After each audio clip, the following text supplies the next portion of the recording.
Pemirsa Ajeng Semeng, kini saatnya saya Dana Paramita mengantarkan sejumlah berita dari Bali. Berikut 3 di antaranya.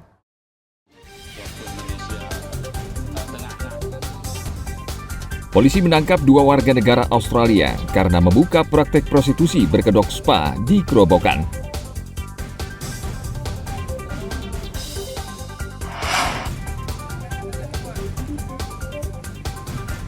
Polisi mengempiskan ban puluhan motor karena parkir sembarangan di Ubud.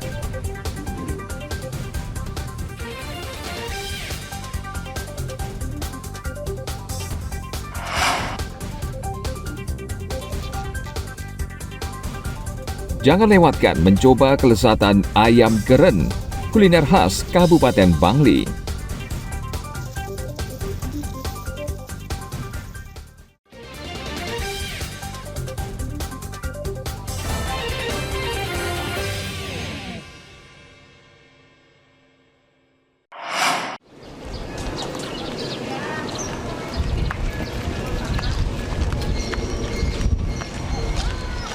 Sepasang suami istri berkeluarga negaraan Australia ini terancam hukuman penjara maksimal 12 tahun karena diduga melanggar undang-undang anti pornografi dengan membuka praktek prostitusi berkedok usaha spa.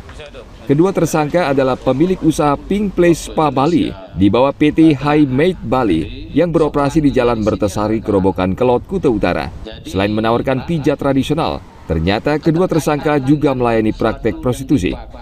Melalui staf dan manajemen spa, mereka menawarkan para terapisnya dengan harga antara 1 hingga 2,5 juta rupiah per sesi pijat plus, alias pijat dengan pelayanan seks. Menurut Wadir Reskrimum Polda Bali, AKBP Ketut Suwarnaya, dalam keterangan persnya pada akhir pekan lalu, salah satu terapis masih di bawah umur sehingga mereka juga diancam Undang-Undang Perlindungan Anak. Yang warga negara asing, ini yang di Pink Place, ada 2, yaitu suami istri ya. Ini MJLG yang laki-laki 50 tahun, keluarga negaraan Australia, dan LJLG 44 tahun, warga negara Australia juga.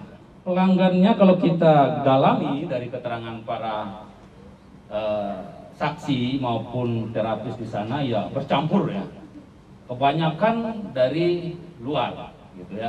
Dari luar yang banyak, dari bule-bule, ada juga dari lokal. Mereka mekanisme pemasarannya itu ada manajemennya ya, ada juga melalui jaringan media sosial ya. Melalui jaringan media sosial mereka terbuka menawarkan hal itu. Tadi ada saya sampaikan bahwa ada juga yang di Pink Place ini bawah umur ya, 17 tahun. Ada, makanya dikenakan Undang-Undang Perlindungan Anak. Polda Bali menyita sejumlah barang bukti, termasuk 2 unit mobil yang digunakan untuk mempromosikan bisnis spa, serta turut menetapkan 4 karyawan spa lainnya, antara lain direktur, general manager, dan resepsionis sebagai tersangka.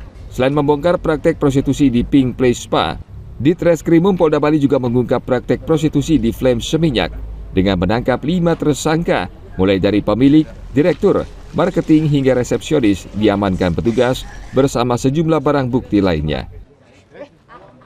Tim Liputan melaporkan dari Kota Denpasar.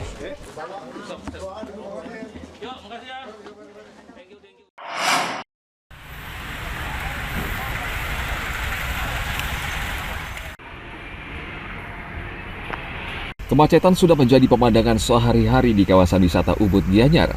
Salah satu sumbernya adalah kendaraan yang parkir sembarangan. Polsek Ubud, anggota TNI dan Pecalang, akhir pekan lalu menertibkan banyak kendaraan yang parkir sembarangan di kawasan wisata ini. Namun banyak pengendara mengabaikan imbauan petugas.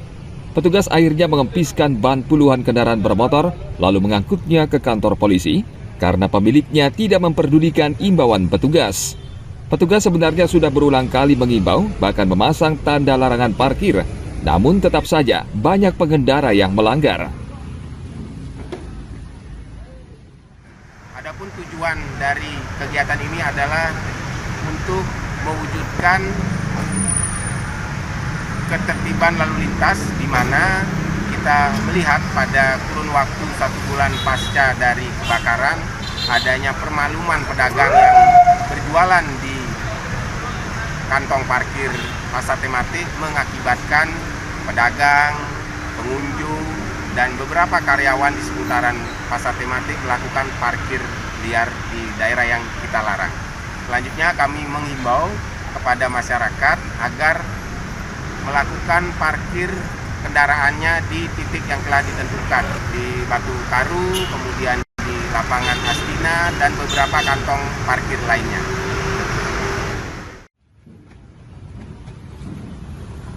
Petugas menertibkan parkir di seputaran Catus Pato Ubud, selanjutnya bergerak menelusuri Jalan Cokorda Sudarsada dan Jalan Hanoman hingga seputaran Padang Tegal.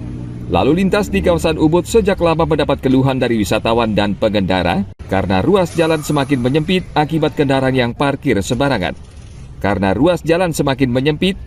kendaraan yang parkir sembarangan. Pemda harus memikirkan untuk membangun lahan parkir karena kawasan wisata Ubud terus berkembang dan menjadi magnet bagi wisatawan. Tim Liputan melaporkan dari Kabupaten Gianyar.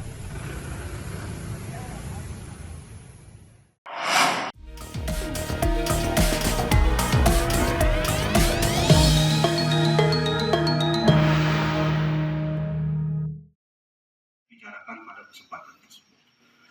Kemudian pada kesempatan ini juga potensi kerawanan yang ada yang kami klasifikasikan. Untuk mengatasi kesemrawutan pemasangan alat peraga sosialisasi milik pasangan calon yang berkontestasi dalam pilkada, KPU Provinsi Bali telah memfasilitasi alat peraga kampanye dan zona pemasangan serta jumlah yang diperbolehkan. Namun saat ini masih banyak alat peraga sosialisasi yang berisi ucapan selamat hari raya dari para calon yang bertebaran di Kabupaten Bangli. Keberadaan alat peraga sosial merusak keindahan kota, dan KPU Kabupaten Bangli serta Bawaslu akan menertibkan karena sudah memasuki masa kampanye. Ketua KPU Provinsi Bali Idewa Agung Gede Lidartawan mengatakan, seluruh pasangan calon bupati harus mematuhi kesepakatan dan peraturan, dan KPU akan bertindak tegas sesuai peraturan yang berlaku. Supaya tidak ada keraguan lagi teman-teman dalam bersikap. Ya, salah satunya untuk penertiban alat peraga misalnya. Kan kita sekarang udah pasangkan nih APK.